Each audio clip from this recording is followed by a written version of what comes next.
Hey guys, welcome to Think Out Cloud. I'm Nino Valmonte. And I'm AC to. And we're here today with special guests all the way from NexusGuard in Hong Kong. I'm here today with Mr. Jeremy Lee, Director for South Asia, and Mr. Kenneth Mack, who's the Network Security Consultant at NexusGuard. Hey guys, welcome to the Philippines and welcome to the show. Thank you for inviting us to the show. Really enjoyed this session, right? All right, that's great. That's great.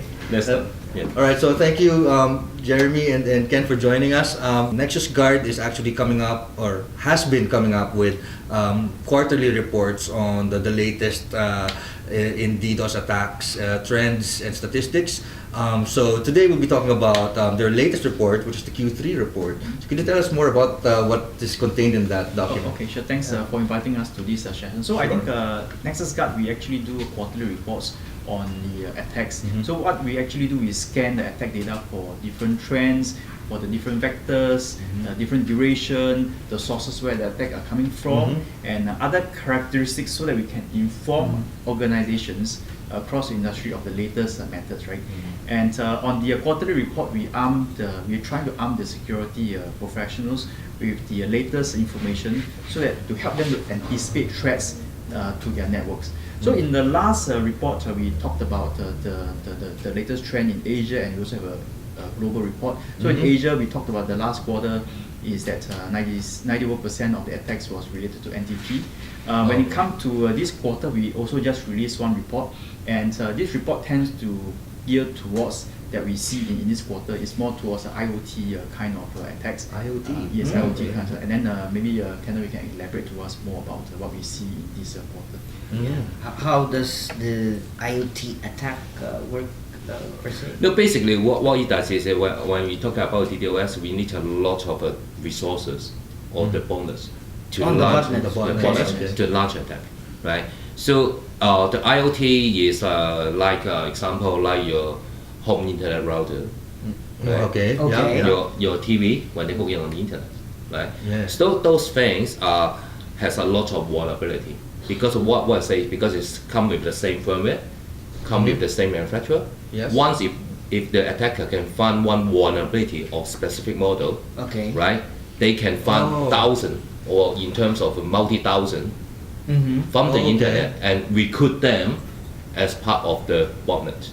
Okay, so if I'm using a certain brand, a certain model of a television that's connected to the internet, and a hacker or an attacker finds out like the vulnerabilities of that specific model, he can control all of the worldwide, all of those TVs deployed in different houses. Exactly. Okay. Wow. Because like sometimes, for example, the TV has a regular update or a patch on the firmware or the software. Is that where sometimes the vulnerability comes in? Yes, exactly. Yeah, exactly. That's where it comes in. Wow, so we can be attacked by our refrigerator. As long as your fridge is on the internet, or even your microwave oven. Yeah, and everything is going on, being connected to the internet right now. Yeah, but one of the report and which mentioned about is especially for your IoT stuff, you need to have a better, stronger password. This is the first layer of the defense. You must, all the consumer must be aware. Right. Because most of the time when you buy something, you hook it up on the internet. If it's working, you leave it alone. So okay. Right, and then just happened 2 weeks ago. You see a very big attack on the DNS company that shut down a lot of the service providers. And 2 or 3 days after, Singapore-based ISP was also being hit by their own customers' routers and IoT devices. So for the weekend, a lot of the users in Singapore using the ISP couldn't access internet or their services as per normal. So right now, we are seeing that even the service providers may be attacked by their own customers. And over the incident, the ISP have to deploy people into the people's home to actually help them to clean up the malicious devices. So this is going to be the. No, I mean that's why in this Q3 report we are very specific. We have a very specific focusing on those IoT security. So we're saying that it's already happening today, right? And you're seeing that it's becoming, or IoT devices are quickly taking over the botnet space, as opposed to the usual PCs and computers. Because the audience may be thinking, that's not a computer.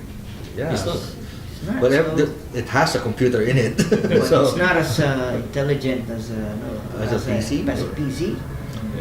But it's, I guess, as long as a device is connected to the internet, it can be controlled. It can Yeah. be turned into a bot or a zombie, and that's wow. Is there no safety from this? I mean that's a trend. That's a trend.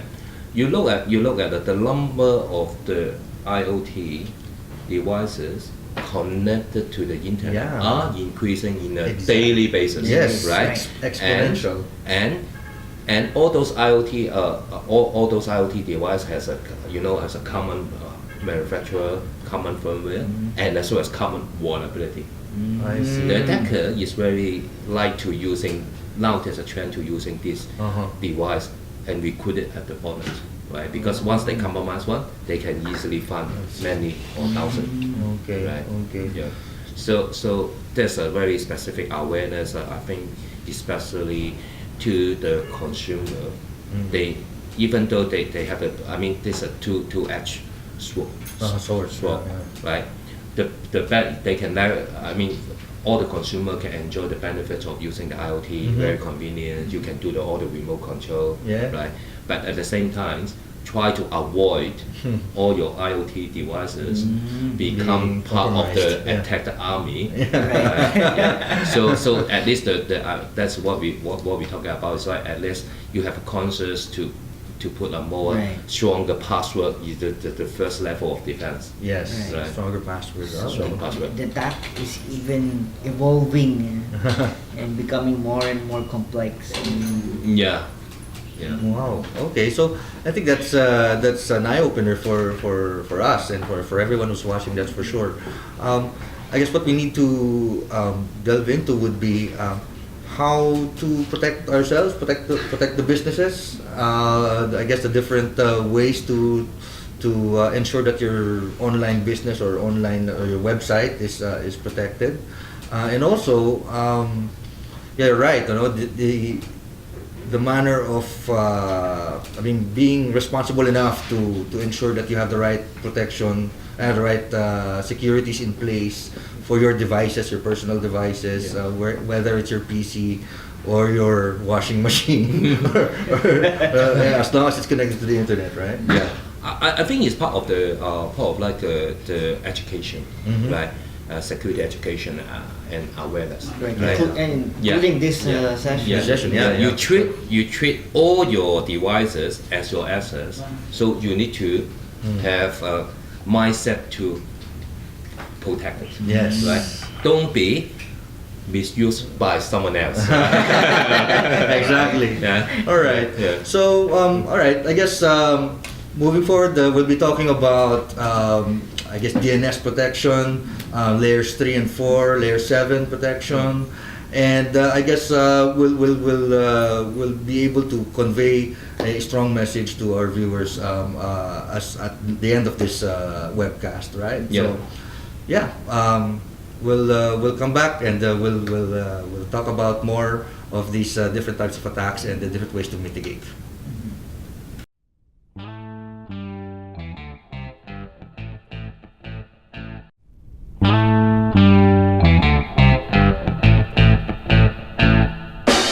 If you like what you've seen, you may also watch our previous Think Out Loud episode. Go to www.thinkoutloud.ph and share it to your friends.